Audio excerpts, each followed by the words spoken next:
دیکھیں اب یہ سب باتیں حکومت کے اندر سے ہو رہی ہیں۔ IMF کی رپورٹ میں تو خیر معیشت اور گورننس کی خرابیوں کا ذکر تھا، لیکن اگر کوئی غیر ملکی مشیر وہ کسی پاکستانی دفتر میں ایک دن بھی گزار لینا تو شاید وہ کوئی رپورٹ لکھے بغیر ہی استعفیٰ دے کر یہاں سے فوراً بھاگ جائے۔ ہر دفتر میں لگتا ہے کہ کوئی سرکس لگا ہوا ہے، کوئی فائل اس لیے نہیں چل رہی کہ بیوروکریسی کے کسی بابو صاحب نے چائے نہیں پی، اور کوئی اس لیے کہ جی فلاں بڑے آدمی کا بیٹا ہے، فلاں بڑے آدمی کی بیٹی ہے، یا پھر کوئی فلاں کا داماد ہے تو وہ اس کو سفارش لے کے باہر کھڑا ہوا ہے، لہٰذا اسے رعایت ضرور ملنی چاہیے۔ تو جناب یہ نظام نہیں، یہ ایک تاریخی ناٹک ہے جس میں کردار پھر بدلتے رہتے ہیں، لیکن جو اسکرپٹ ہے نا وہ ہمیشہ ایک جیسا ہی رہتا ہے۔ اب حیرت کی بات یہ ہے کہ عوام اب اس کھیل کو سمجھ چکے ہیں اچھی طریقے سے، مگر لاچاری اس حد تک پہنچ چکی ہے کہ آواز اٹھانے سے پہلے انہیں معلوم ہوتا ہے کہ آگے سے جواب کیا ہوگا، کہ خبردار جو نظام کے خلاف بات کی، خبردار جو احتجاج کے خلاف باہر نکلے، تو خبردار جو سوشل میڈیا پر نظام پر تنقید کا سوچا بھی۔ لیکن یہ جملہ خود میں اعتراف جرم ہے، کیونکہ سسٹم تو انسان بناتے ہیں نا، دیواریں نہیں۔ مگر جناب یہاں تو ہمارے یہاں الٹا ہی حساب ہے، لوگ بدلتے رہتے ہیں مگر یہاں نظام وہ پتھر کی لکیر بنا ہوا ہے۔ بھئی تنقید کا ڈر ہے تو کچھ تو آپ نے غلط کیا ہوگا نا۔ کیا IMF کی رپورٹ نے یہ ویسے ہی لکھ دیا تھا جو عوام برسوں سے برداشت کر رہے ہیں یہاں پر؟ اب سوال یہ ہے کہ کیا کچھ بدلنے والا ہے؟ تو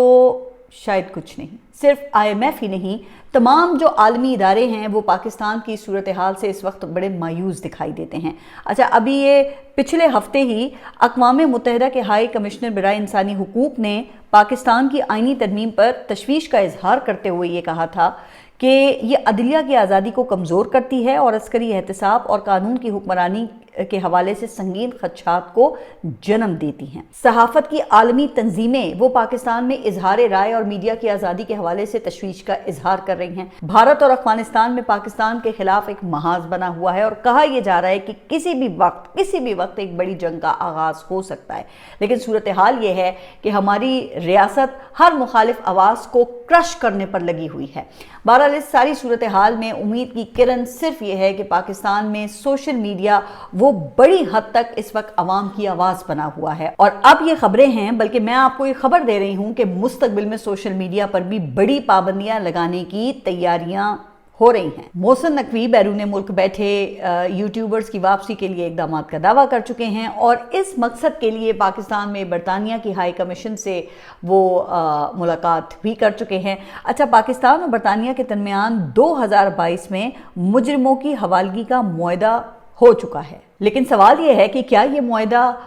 فوجداری قسم کے کسی جرم کے حوالے سے ہے، یا یہ لوگ بھی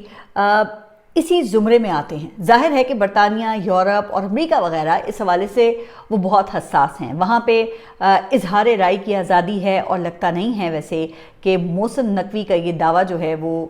پورا ہو سکے گا۔ پھر ایک اور خبر یہ ہے کہ عمران خان کو اڈیالہ سے کسی اور جیل میں منتقل کرنے کی تیاریاں ہیں، اور اس حوالے سے ایک جیل تو راولپنڈی میں ہی تیار کی گئی ہے جو صرف عمران خان اور بشرا بی بی کے لیے ہوگی، جہاں کسی کو پر مارنے کی اجازت بھی نہیں ہوگی۔ اس کے علاوہ اگر پاکستان تحریک انصاف نے ابھی یہ منگل اور جمعرات کے روز اڈیالہ کے باہر جو دھرنوں کا سلسلہ ہے وہ جاری رکھا، تو پھر عمران خان کو مچھ جیل یا پھر بلوچستان کی کسی اور جیل میں بھی منتقل کیا جا سکتا ہے۔ لیکن یہ سب کچھ کہا جا رہا ہے کہ پاکستان تحریک انصاف کے رویے سے مشروط ہے، جو ابھی تک تو بہت ہی جارحانہ دکھائی دیتا ہے۔ آج پاکستان تحریک انصاف نے پشاور میں ایک بڑا جلسہ کیا، اور یہ تعداد کے اعتبار سے گزشتہ 2 سال میں ان کا سب سے بڑا جلسہ کہا جا سکتا ہے۔ اب اس جلسے کی تیاریاں تو خیر بہت دنوں سے جاری تھی، لیکن عوام کی خاص دلچسپی وہ اس میں دکھائی نہیں دے رہی تھی۔ لیکن مجھے لگتا ہے کہ DG ISPR کی دھماکہ خیز جو پریس کانفرنس تھی، اس نے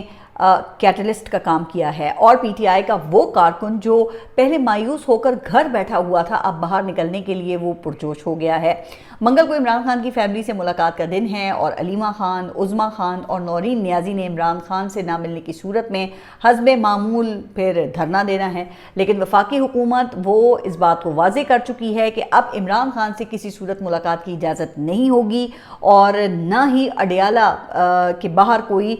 تماشا لگانے کی اجازت دی جائے گی، لہٰذا منگل کا دن جو ہے وہ پاکستانی سیاست کی سمت طے کرے گا۔ اب اگر پاکستان تحریک انصاف اور عمران خان کی بہنیں پھر عمران خان سے ملنے کی کوشش کرتی ہیں تو حکومت کوئی بڑا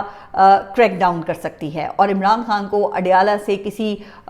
دور جیل میں بھی شفٹ کرنے پر غور کیا جائے گا اور یہ کیا جا سکتا ہے، اور اس دوران پاکستان تحریک انصاف اسلام آباد پر لانگ مارچ کی ایک اور کوشش کرے گی اور ایک بڑے تصادم کی صورت میں خیبر پختونخوا میں پھر